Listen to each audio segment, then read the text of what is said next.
ಚಾಮರಾಜನಗರ ಜಿಲ್ಲೆಯ ಹನೂರು ತಾಲೂಕಿನಲ್ಲಿ ನಡೆದಿದ್ದ ಅರಣ್ಯ ಇಲಾಖೆಯ ಎನ್ಕೌಂಟರ್ ಪ್ರಕರಣ ದಿನಕ್ಕೊಂದು ಬಿಗ್ ಟ್ವಿಸ್ಟ್ ಅನ್ನ ಪಡ್ಕೊಳ್ತಾ ಇದೆ. ಅರಣ್ಯ ಸಿಬ್ಬಂದಿ ಮಾಡಿದ್ದು ಎನ್ಕೌಂಟರ್ ಅಲ್ಲ, ಅದು ಹತ್ಯೆ ಎಂದು ಸತ್ಯ ಶೋಧನಾ ಸಮಿತಿ ಮೂಲಕ ರಾಜ್ಯ ಸರ್ಕಾರದ ವಿರುದ್ಧ ಬಿಜೆಪಿ ರಾಜ್ಯಾಧ್ಯಕ್ಷ ಬಿವೈ ವಿಜಯೇಂದ್ರ ಸಮರವನ್ನ ಸಾರಿದ್ದಾರೆ.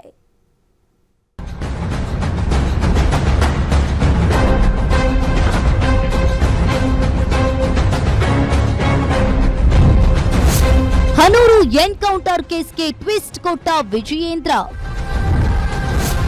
ಕಾಡಿನಲ್ಲಿ ನಡೆದಿದ್ದು ಮೂವರ ಕೊಲೆಯೋ ಆತ್ಮರಕ್ಷಣೆಯೋ? ಚಾಮರಾಜನಗರದ ಹನೂರು ಭಾಗದಲ್ಲಿ ನಡೆದ ಗುಂಡಿನ ದಾಳಿ ಪ್ರಕರಣ ಈಗ ರಾಜ್ಯ ರಾಜಕಾರಣದಲ್ಲಿ ಭಾರೀ ಬಿರುಗಾಳಿ ಎಬ್ಬಿಸಿದೆ. ಅರಣ್ಯ ಇಲಾಖೆ ಸಿಬ್ಬಂದಿ ನಡೆಸಿದ ಗುಂಡಿನ ದಾಳಿಯಲ್ಲಿ ಮೂವರು ಮೃತಪಟ್ಟು ಓರ್ವ ತೀವ್ರ ಗಾಯಗೊಂಡಿದ್ದನು. ಸರ್ಕಾರ ಪ್ರಕರಣದ ಗಾಂಭೀರ್ಯ ಅರಿತು ತನಿಖೆಯನ್ನ ಮ್ಯಾಜಿಸ್ಟ್ರೇಟ್ಗೆ ವಹಿಸಿ ಮೃತರಿಗೆ ತಲಾ 5 ಲಕ್ಷ ರೂಪಾಯಿ ಪರಿಹಾರ ಘೋಷಿಸಿತ್ತು. ಆದರೆ ಈ ಘಟನೆಗೆ ಈಗ ಹೊಸ ಟ್ವಿಸ್ಟ್ ಸಿಕ್ಕಿದೆ.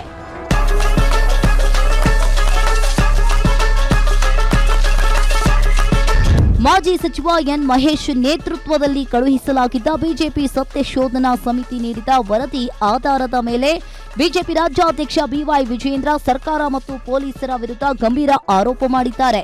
ದಾಳಿಯಲ್ಲಿ ಮೃತರಾದವರು ಯಾವುದೇ ಅಪರಾಧ ಹಿನ್ನೆಲೆ ಹೊಂದಿರಲಿಲ್ಲ. ಅವರ ಭುಜದ ಮೇಲೆ ಗನ್ನಿಟ್ಟು ಕತ್ತಿನ ಹಿಂಭಾಗದಿಂದ ತೀರಾ ಹತ್ತಿರದಿಂದ ಗುಂಡು ಹಾರಿಸಲಾಗಿದೆ. ಇದು ದೂರದಿಂದ ನಡೆದ ಎನ್ಕೌಂಟರ್ ಅಲ್ಲವೇ ಅಲ್ಲ ಅಂತ ವಿಜಯೇಂದ್ರ ಫೋಟೋ ಸಹಿತ ಸತ್ಯ ಹೊರಹಾಕಿದ್ದಾರೆ. ಈ ಭಾವಚಿತ್ರವನ್ನ ತಾವು ನೋಡಿದ್ರೆ ಏನು ಎನ್ಕೌಂಟರ್ ಅಲ್ಲಿ ಏನು ಪ್ರಾಣವನ್ನ ಕಳೆದುಕೊಂಡಿದ್ದಾನೆ. ಇಲ್ಲಿ ನೋಡಿದ್ರೆ ಗೊತ್ತಾಗ್ತದೆ ಕ್ಲೋಸ್ ರೇಂಜ್ ಇಂದ ಅಂದ್ರೆ ವ್ಯಕ್ತಿಯ ಮೇಲೆ ಹೀಗೆ ಗನ್ನನ್ನ ಇಟ್ಟು ಹೊಡೆದಿರುವಂತದ್ದು. ಅರ್ಧ ಕಿಲೋಮೀಟರ್ 1 ಕಿಲೋಮೀಟರ್ ಅಥವಾ 500 ಅಡಿ ದೂರದಲ್ಲಿ ಇದು ಶೂಟ್ಔಟ್ ಮಾಡಿರ್ತಕ್ಕಂಥದ್ದಲ್ಲ. ಇದು ಸ್ಪಷ್ಟವಾಗಿ ಗೊತ್ತಾಗ್ತದೆ.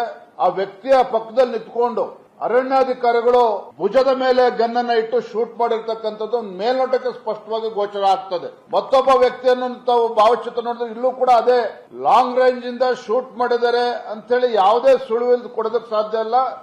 ಇಟ್ ಕ್ಲಿಯರ್ಲಿ ಶೋಸ್ ಇದು ಅರಣ್ಯ ಇಲಾಖೆ ನಡೆಸಿದ ಎನ್ಕೌಂಟರ್ ಅಲ್ಲ, ಬಲಿ ಪಡೆದಿರುವ ಕೊಲೆ. ಆಗಸ್ಟ್ 16ಕ್ಕೆ ಪೋಸ್ಟ್ ಮಾರ್ಟಂ ಮುಗಿದಿದ್ರೂ ವರದಿಯನ್ನ ಸರ್ಕಾರ ಯಾಕೆ ಮುಚ್ಚಿಟ್ಟಿದೆ? ಅರಣ್ಯ ಇಲಾಖೆಯವರ ಅಕ್ರಮ ಚಟುವಟಿಕೆ ಪ್ರಶ್ನೆ ಮಾಡಿದ್ದಕ್ಕೆ ಈ ಕೊಲೆಗಳು ನಡೆದಿವೆಯಾ? ಪ್ರಮುಖ ಸಾಕ್ಷಿ ಮಹೀಂ ದಾಸ್ ಎಲ್ಲಿಗೆ ಹೋದ್ರು? ಪೊಲೀಸರೇ ಅವರನ್ನ ಬಚ್ಚಿಟ್ಟಿದ್ದಾರಾ? ಅರಣ್ಯ ಸಚಿವರು ತಕ್ಷಣ ರಾಜೀನಾಮೆ ನೀಡಬೇಕು, ಪ್ರಕರಣ ಸಿಬಿಐಗೆ ವಹಿಸಬೇಕು ಮತ್ತು ಮೃತರ ಕುಟುಂಬಕ್ಕೆ 1 ಕೋಟಿ ರೂಪಾಯಿ ಪರಿಹಾರ ನೀಡಬೇಕು ಅಂತ ಆಗ್ರಹಿಸಿದ್ದಾರೆ. ರಾಜ್ಯಾಧ್ಯಕ್ಷರು ತೋರಿಸಿದಂತ ಸತ್ತೋಗಿರೋರ ಬಾಡಿ ಮೇಲೆ ವೂಂಡ್ ಆಗಿದೆಯಲ್ಲ, ಅದನ್ನ ನೋಡಿದ್ರೆ ಪ್ರೈಮಾ ಫೇಸಿ ಅದು ಕ್ಲೋಸ್ ರೇಂಜ್ ಅಲ್ಲಿ ಶೂಟ್ ಮಾಡಿರೋದು ಅಂತ ಕಾಣಿಸುತ್ತೆ. ಅದನ್ನ ಸಬ್ಸ್ಟಾನ್ಸಿಯೇಟ್ ಮಾಡಲಿಕ್ಕೆ ಪೋಸ್ಟ್ ಮಾರ್ಟಮ್ ರಿಪೋರ್ಟ್ ಅಲ್ಲಿ ಕ್ಲಿಯರ್ ಆಗಿ ಡಾಕ್ಟರ್ ಹೇಳಿದ್ದಾರೆ ಇದು ಬಹಳ ಕ್ಲೋಸ್ ರೇಂಜ್ ಅಲ್ಲಿ ಶಾಟ್ ಮಾಡಿರ್ತಕ್ಕಂಥದ್ದು ಅಂತ. ಹಾಗಾಗಿ ಗುಂಡಿನ ಚಕಮಕಿ ನಡೆದಿದೆ ಅಂತಕ್ಕಂಥದ್ದು ಸುಳ್ಳು. ಸೊ ಕ್ಲೋಸ್ ರೇಂಜ್ ಅಲ್ಲಿ ಒಡೆದು ಸಾಯಿಸುವಂತ ಅಗತ್ಯ ಫಾರೆಸ್ಟ್ ಡಿಪಾರ್ಟ್ಮೆಂಟ್ ಅವ್ರಿಗೆ ಏನಿತ್ತು?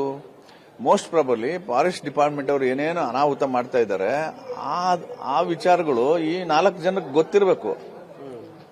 ಇದು ಡಿಸ್ಕ್ಲೋಸ್ ಆಗುತ್ತೆ ಅಂತ ಹೇಳಿ ಅವರನ್ನು ಸಾಯಿಸಿಬಿಟ್ಟಿದ್ದಾರೆ. ಹಾಗಂತ ಹಳ್ಳಿಗಳಲ್ಲಿ ಮಾತಾಡ್ತಾ ಇದ್ದಾರೆ.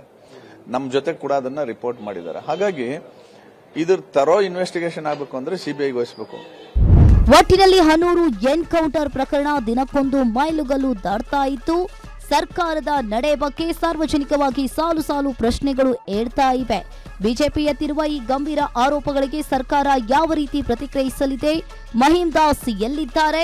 ಪೋಸ್ಟ್ ಮಾರ್ಟಂ ವರದಿ ಸತ್ಯ ಬಹಿರಂಗಪಡಿಸಲಿದೆಯಾ? ಕಾದು ನೋಡಬೇಕಿದೆ. Durgesh Nayak, political bureau, guarantee news, Bengaluru.